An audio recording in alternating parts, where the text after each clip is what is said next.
ത്തിലേക്ക് വരുമ്പോൾ 55-ാം അധ്യായത്തിന്റെ 8-9 വാക്യങ്ങളിൽ ഇങ്ങനെ പറയുന്നു, എന്റെ വിചാരങ്ങൾ നിങ്ങളുടെ വിചാരങ്ങൾ അല്ല, നിങ്ങളുടെ വഴികൾ എന്റെ വഴികളും അല്ല എന്ന് യഹോവ അരുളി ചെയ്യുന്നു. ആകാശം ഭൂമിക്ക് മീതെ ഉയർന്നിരിക്കുന്നത് പോലെ എന്റെ വഴികൾ നിങ്ങളുടെ വഴികളിലും എന്റെ വിചാരങ്ങൾ നിങ്ങളുടെ വിചാരങ്ങളിലും ഉയർന്നിരിക്കുന്നു. Praise the Lord.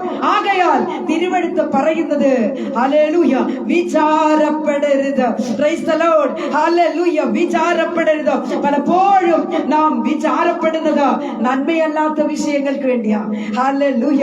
ഒരുപക്ഷെ ചിലർ വിചാരപ്പെടുന്നത് ആ കുടുംബത്തിലുള്ള വിഷയങ്ങളൊന്നും ഓർത്തല്ല, ആരുടെയോ വിഷയങ്ങൾ ഓർത്ത് ഇങ്ങനെ വിചാരപ്പെട്ടുകൊണ്ടിരിക്കുന്നത് കാണുവാൻ കഴിയും. Price the Lord. അത് നന്മയല്ലാത്ത വിഷയങ്ങളാ കേട്ടോ. ഹല്ലേലൂയ. 2 പത്രോസിന്റെ ലേഖനത്തിലേക്ക് വരുമ്പോൾ 3-ാം അധ്യായത്തിന്റെ 9-ാമത്തെ വാക്യത്തിൽ ഇങ്ങനെ പറയുന്നു, ചിലർ താമസം എന്ന് വിചാരിക്കുന്നത് പോലെ കർത്താവ് തന്റെ വാഗ്ദത്തം നിവർത്തിപ്പാൻ താമസിക്കുന്നില്ല. Praise the lord. പ്രിയരേ, ഹല്ലേലൂയ, നാം താമസിക്കും എന്ന് വിചാരിക്കും. ഹല്ലേലൂയ.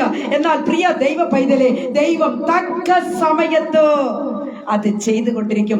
നാം ചിലപ്പോഴൊക്കെ ചിന്തിക്കും, അയ്യോ നമുക്കത് താമസമാണ്, നമുക്ക് ആ കാര്യം ലഭിച്ചില്ലല്ലോ, നമുക്കത് അങ്ങനെ ഒരു കാര്യം സാധിച്ചില്ലല്ലോ എന്ന് നമ്മൾ ഓരോ നിമിഷവും താമസിക്കുന്നു നാം ചിന്തിക്കും, നാം അങ്ങനെ വിചാരിച്ചു കൊണ്ടിരിക്കും. എന്നാൽ പ്രിയരെ, കർത്താവ് നമുക്ക് വേണ്ടി വാതിലുകളെ തുറക്കുന്ന തക്ക സമയത്താ. എത്ര പേർക്ക് വിശ്വാസത്തോടുകൂടി ദൈവത്തെ സ്തുതിക്കുവാൻ കഴിയും? Price the lord. ഹല്ലേലൂയ. നമുക്കറിയാം, രൂത്തിനെ കുറിച്ച് നമുക്ക് എല്ലാവർക്കും അറിയാം.